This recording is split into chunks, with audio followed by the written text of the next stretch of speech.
আকাশবাণী শিলচর আঞ্চলিক সংবাদ পড়ছি শান্তশ্রী সোম।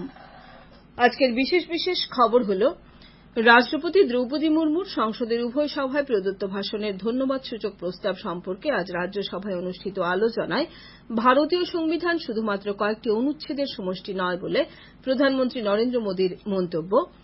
আসামে শুরু হতে যাওয়া সেমি কন্ডাক্টর প্রকল্প উত্তর পূর্বাঞ্চলে বৃহৎ কর্মসংস্থানের সৃষ্টি করবে বলে প্রধানমন্ত্রীর আশা প্রকাশ।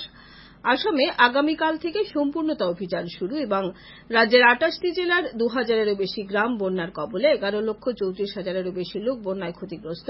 বন্যায় মৃতের সংখ্যা বেড়ে 39। বরাক উপত্যকার বন্যা পরিস্থিতির অবনতি। এবারে বিস্তারিত খবর। ভারতীয় সংবিধান শুধুমাত্র কয়েকটি অনুচ্ছেদের সমষ্টি নয়, বরং তা অমূল্য এবং এর শব্দসমূহ সরকারের জন্য অতিশয় মূল্যবান। প্রধানমন্ত্রী নরেন্দ্র মোদী সংসদের উভয় সভায় রাষ্ট্রপতি দ্রৌপদী মুর্মুর দেওয়া ভাষণের ধন্যবাদসূচক প্রস্তাব সম্পর্কে রাজ্যসভায় হওয়া আলোচনার উত্তরে একথা বলেন। প্রধানমন্ত্রী সরকারকে পথপ্রদর্শন করা সংবিধানকে একটি লাইট হাউস বলে অভিহিত করেছেন। বাবা সাহেব ভীমরাও আম্বেদকরের অবদানের প্রতি কৃতজ্ঞতা জানিয়ে শ্রী মোদী বলেন যে দেশের সংবিধান সাম্প্রতিককালে 75 বছর পূর্ণ করার পথে অগ্রসর হচ্ছে। নিজের বক্তব্যে শ্রী মোদী সম্প্রতি জনসাধারণের কাছে উৎসবে পরিণত হওয়া সংবিধান দিবস উদযাপনের বিরোধিতা করা লোকেদের সমালোচনা করেন। তিনি বলেন যে এনডিএ সরকার তার তৃতীয় কার্যকালে দারিদ্র্যের বিরুদ্ধে সংগ্রামকে প্রধান লক্ষ্য হিসেবে স্থির করেছে। এই লক্ষ্য পূরণের পথে সরকার সব ধরনের প্রচেষ্টা গ্রহণ করবে বলেও প্রধানমন্ত্রী উল্লেখ করেন। এর জন্য কল্যাণমূলক প্রকল্পসমূহকে সরকার অগ্রাধিকার দেবে বলে জানিয়ে শ্রী মোদী বলেন যে তৃতীয় কার্যকালে দেশকে বিশ্বের তৃতীয় সর্ববৃহৎ অর্থনীতি হিসেবে গড়ে তুলতে সরকার বদ্ধপরিকর। দেশের জনসাধারণ পরবর্তী 5 বছরে সরকারি পরিবহন ব্যবস্থায় সুদূরপ্রসারী পরিবর্তন লক্ষ্য করবেন বলেও তিনি উল্লেখ করেন।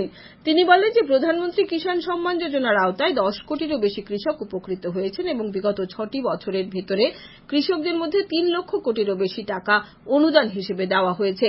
কোভিড মহামারীর ফলে সৃষ্টি হওয়া প্রত্যাহ্বানের পরও ভারতীয় অর্থনীতি বিশ্বের 5ম স্থানে উপনীত হতে সমর্থ হয়েছে বলে শ্রী মোদী উল্লেখ করেন।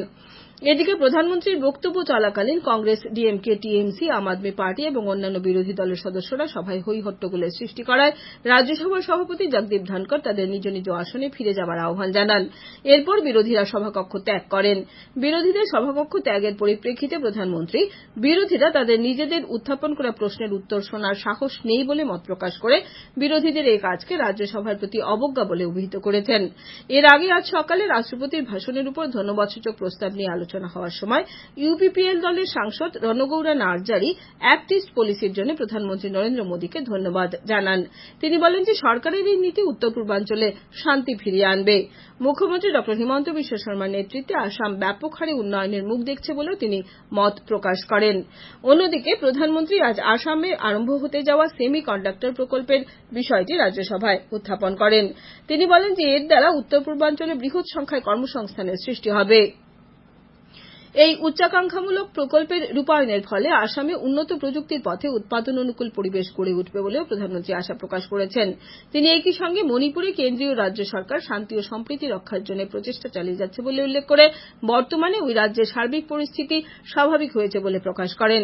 তিনি আরও বলেন যে কেন্দ্রীয় স্বরাষ্ট্রমন্ত্রী এবং স্বরাষ্ট্র প্রতিমন্ত্রী মণিপুর সফর করে সমগ্র পরিস্থিতির খোঁজখবর নিয়েছেন এবং এই অনুযায়ী বিহিত ব্যবস্থা গ্রহণ করা হয়েছে বলেও প্রধানমন্ত্রী জানিয়েছেন। কেন্দ্রীয় সরকারের গত 1 জুলাই থেকে আরম্ভ করা সম্পূর্ণতা অভিযান আসামে আগামীকাল থেকে শুরু হচ্ছে। রাজ্যের উচ্চাকাঙ্ক্ষী জেলা এবং উন্নয়ন খণ্ডসমূহের দ্রুত সর্বাত্মক বিকাশের লক্ষ্যে আগামীকাল থেকে এই সম্পূর্ণতা অভিযান আরম্ভ করা হচ্ছে। এই অভিযান আগামী 30 সেপ্টেম্বর পর্যন্ত চলবে।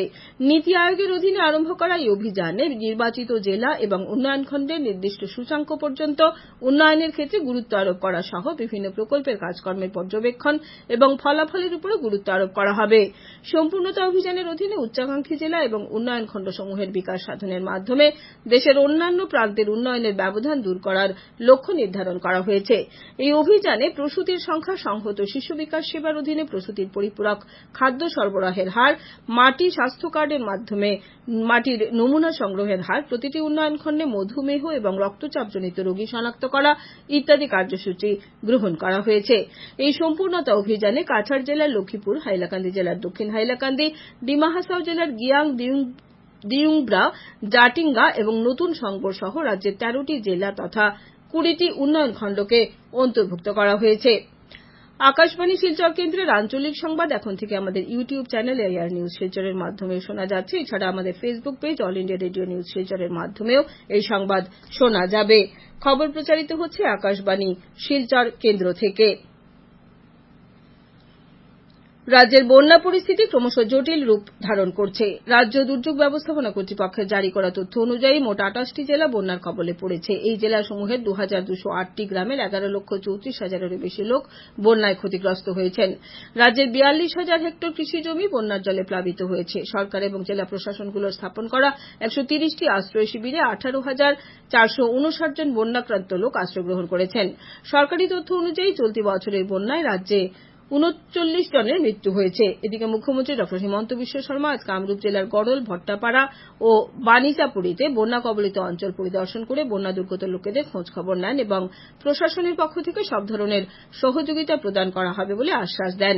বন্যাক্রান্ত লোকেরা যাতে প্রয়োজনীয় সামগ্রী, চিকিৎসা সেবা পর্যাপ্ত পরিমাণে লাভ করতে পারেন তার জন্য তিনি জেলা আয়ুক্তকে নির্দেশ দিয়েছেন।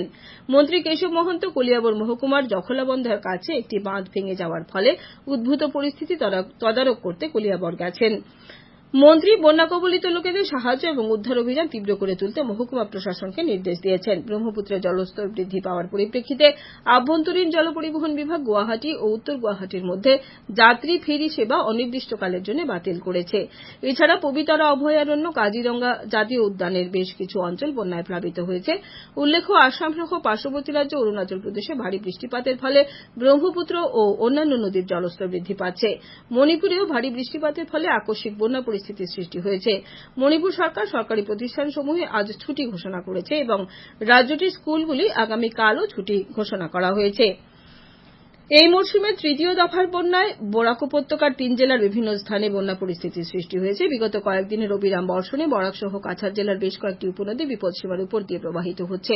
শিলচর সহ সংলগ্ন এলাকার বিভিন্ন স্থান জলমগ্ন হয়েছে।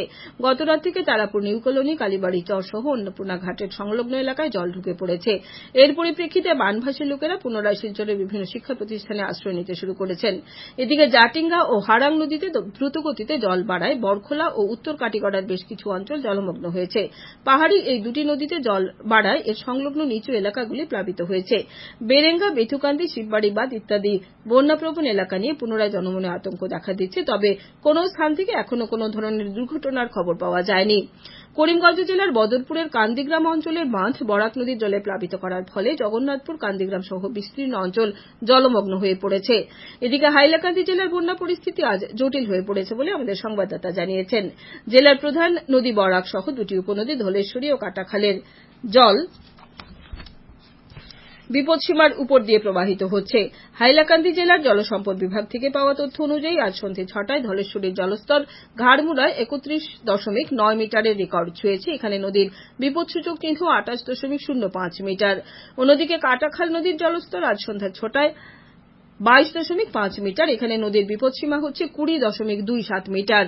এছাড়া হাইলাকান্দি জেলায় গত 24 ঘণ্টায় 71 মিলিমিটার বৃষ্টিপাত হয়েছে বলেও জলসম্পদ বিভাগ থেকে জানানো হয়েছে। ভারী বৃষ্টিপাতের ফলে পূর্ব হাইলাকান্দির বহু গ্রাম প্লাবিত হয়েছে। পূর্ব হাইলাকান্দির সামারিকোনা থেকে কালাছড়া যাওয়ার পথ জলমগ্ন থাকায় ওই সড়কে যোগাযোগ বিচ্ছিন্ন হয়েছে।